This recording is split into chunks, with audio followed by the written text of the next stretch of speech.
out of the pits. Here it comes. He's going to pass Mario Andretti there. That's Mario on the inside. Jack Arute with Dick Simon.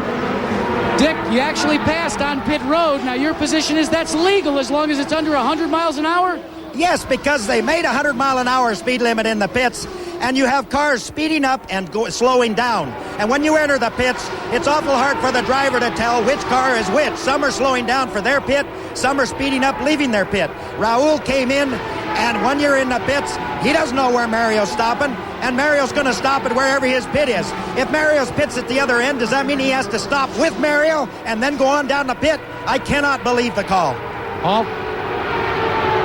Well, of course, what they're really looking at is the exit of the pits. There is a line there, and beyond which, under yellow, you're back in the racetrack and therefore not able to pass. Big Al moving up on Hiro Matsushita here, the only Japanese driver in the race.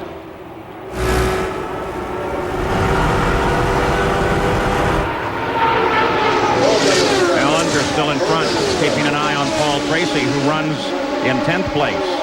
Remember that Big Al has not made a pit stop. That's a factor here in considering his lead. I think we can, Sam and Paul, I think we can kind of get an idea by little Al.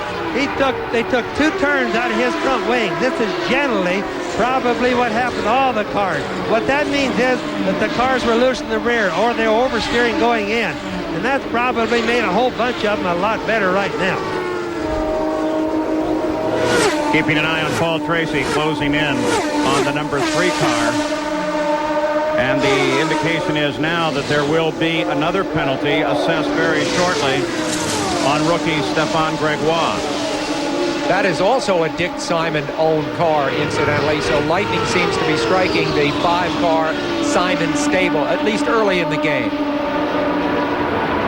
28 laps are now complete. Paul Tracy, a brand new father, missed the final practice day on Thursday because of the birth of his daughter. Now in this race, doing everything he can to play catch-up as Nigel Mansell just moves around him. Let's go to the pits and get this update from Jerry Punch. We're with Brian Barnhart, the crew chief for Al Unser Sr. And Brian, you made the call not to pit. Why? We wanted to try and get a little bit ahead of everybody on track position, take a gamble early in the race and see if it's going to pay off for us or not. Starting in the back, we had to work our way up through the field. It looks like we can only go about another 2 laps. So Pit stops in 2 laps for the leader, guys. You know, I have to think that that's going to be a bad decision. I sat with little Al last night. We talked about this for a long time. And unfortunately, it's something early in the race that you don't want to do, is have to pit under the green when everybody else is pitting under the yellow.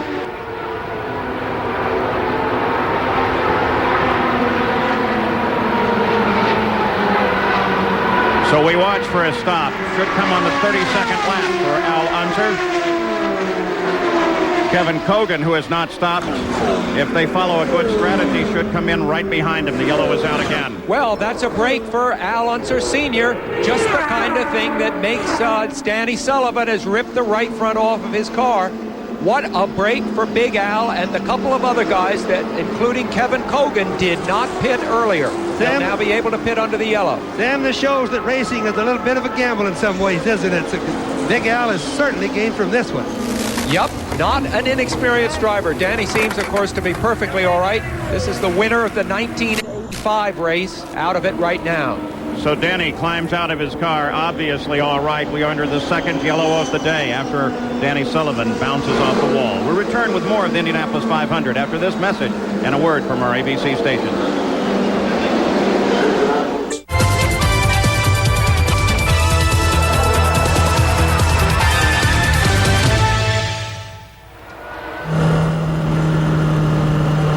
Two laps are complete at the Indianapolis 500. We are under our 2nd yellow of the day, the yellow for Danny Sullivan, who has been in his 5th crash in 11 Indy 500s. He is okay, but Bobby Unser, this could be the definition of push, huh? Well, Paul, this one, as we look at it, we'll have it up in just a moment here, but it looks very similar to the wreck that we had with Danny several years back. Looking at the car right there, the blue one. Now we'll do it another time, and you watch, it just turns loose and goes out to the wall. Here's regular speed again from in-car. Now you watch him. Watch his hands on the steering wheel. Now, Danny, the thing's really strange. We know that the front end just let go, probably from track conditions changing, oil, water on the track, and etc. But the strangest thing, there he is to the right, coming out, and you can see once he hits the gray stuff, it just literally goes to the right. But he never turned the wheel farther, trying to get the car back on the racetrack. So it looks very similar to one they did before. Here's the changes in the track. You can see right front tire hits the gray in the racetrack, goes right on out. You can see the magnesium right front wheel hit the wall, the fire come off of it. Thank God there's not much wrong with it other than a bent right front. Almost a replay of Danny's accident in 1988. Well, under the yellow, Mario Andretti has picked up the lead. We will continue under the yellow for several moments, and we'll be back. ABC Sports exclusive coverage of the Indianapolis 500. Brought to you by Goodyear, #1 in tires. By the Heartbeat of America, Chevrolet, and your local Chevy dealer. By cold-filtered Miller Genuine Draft. Get out of the old, get into the cold. And by Craftsman, a line of 1,600 hand tools made in America, guaranteed forever. Back live at Indianapolis, you ride with Nigel Mansell, but let's go to Gary Gerald. Ed Nathman calling the shots for Danny Sullivan. You had word with him. What was the problem, Ed? Well, from the very beginning, we had a pretty good push in the car. In that first pit stop, we tried to cure it with some wing and new tires, but just wasn't enough. When he got behind cars and traffic, the front end would just go away on him, and he was trying to pass Johansson, I believe, at the time, and the front end just gave up, and he went into a wall. All right, we're sorry you're out of the race. We'll see you at Milwaukee next week. Coming up later today on ABC Sports, it's one of golf's most entertaining events. Hall of Famers Nancy Lopez and Pat Bradley will join the LPGA champ Betsy King for the final 9 holes of the J.C. Penney LPGA Skins Game. That's today at 3:30 Eastern, 12:30 Pacific here on ABC Sports. So from racing to golf this afternoon, we should be another lap before they come to the green flag as you look through the running order. The remarkable Mario Andretti in the lead for the 11th time in the 28 years that he's run here at the Indianapolis Motor Speedway. So Danny Sullivan has now failed to finish in 8 of 11 Indy 500 races. And Mario Andretti is the leader. He is now led in his 11th Indy 500. Here's Jack Arute. Paul, when a race car gets loose, you have to make a change. You look to the rear wing. That's the case with Scott Goodyear. They made 2 stops to change this. It's called a wicker bill.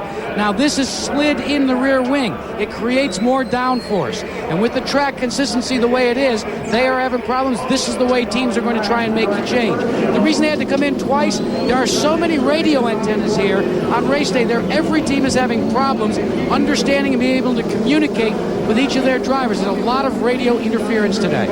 Jack, the amazing thing is those stops by Scott Goodyear did not keep him off the lead lap. That's how quickly they were able to change that wicker bill. They can do it in approximately 5 seconds, but remember, they had to do it in 2 stops because they didn't get it done the first time.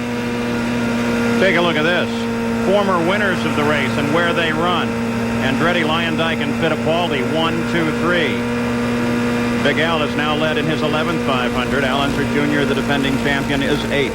This illustrates a point as you see Mario Andretti here in his Ford-powered Lola that we were talking about earlier, which is how much experience might come into play in this reconfigured track. There's less room to run in the turns, as we've said, and you have to have more experience than before reading the groove, the part of the track that really works for you. All these previous winners have been around racing a long time, and they know what they're doing out there. Nigel Mansell answers Dwayne Sweety's green flag. You saw him start to pick up the pace, but at the front of the field, that's Mario Andretti. Leading Arie Luyendyk and Emerson Fittipaldi. They run 1, 2, and 3. This will be an interesting comparison. The first 2 cars here are Ford-powered, and of course Fittipaldi has a Chevrolet. Chevrolets have won the last 5 Indianapolises, but Ford has been looking strong. You see a move by Luyendyk, Paul. Luyendyk looking for room, goes very, very high on the track. Mario holds him off. Perhaps Arie's move held him off. Now look out the back of Mario Andretti's car, Bobby. Now this is where we where we knew it was going to be a difference. Mario blocked Luyendyk on the left. There is no apron to run on this year. There's only grass down there. So Luyendyk was going to try it on the outside. Mario almost squeaked him in the wall. That gives you an idea of how much strategy is going to go into the passing. But that was kind of what we call blocking right there, Paul. Battle at the front of the field as Mario Andretti is holding off Arie Luyendyk. In third place is Emerson Fittipaldi. 1, 2, 3 on the backstretch. Paul, is another thing we want to keep in mind of. The team is split up in pit stop. About half of the cars are pitting at one particular time, and about half the cars are pitting another. It's two game strategies that have already been divided up early in the race that we'll have to watch, and that'll be the reason why that we'll go on in the race and find that they don't all pit together. Well, the first 5 cars all pitted on the 16th lap under the yellow. Al Unser, who is the 6th car, along with Junior, pitted on the 39th lap under yellow. Nelson Piquet, the 77 car, into the pits. It's unscheduled. This is the 3-time world champion who had such a savage accident here last year, breaking both of his legs. A year spent in rehabilitation. Does this sound like the Kevin COGAN story all over again? The same kind of thing? Obviously, this is a terminal problem. Piquet immediately gestured to a team member to come over and help me out of the car, removed the steering wheel, and started to climb out. So now Nelson Piquet apparently joins Danny Sullivan out of the race. The only 2 cars out thus far. Paul Tracy keeping the pressure on. Let's also keep in mind, Paul and Sam, the drafting is a very important thing. As we saw this last restart with right here, Mario, Emo, and Luyendyk, that the driving is very important, and they were really moving back and forth across the straightaway. Now, we're going to see a whole bunch of that as this race goes on. The Valvoline driver summary for Emerson Fittipaldi, who now runs in 3rd place, chasing Luyendyk and Andretti.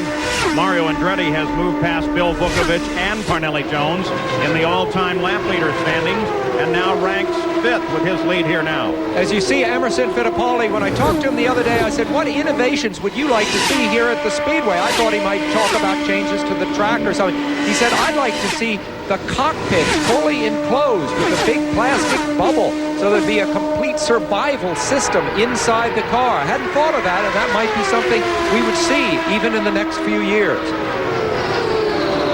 We keep an eye on Emerson Fittipaldi. He was in 3rd place, pursuit of Arie Luyendyk. You get a glimpse there of that bright yellow car. That's Teo Fabi has moved up to 4th. Nigel Mansell now runs in 5th. But we asked Emerson Fittipaldi during a great race like the Indianapolis 500, how emotional do you become while you're in the cockpit?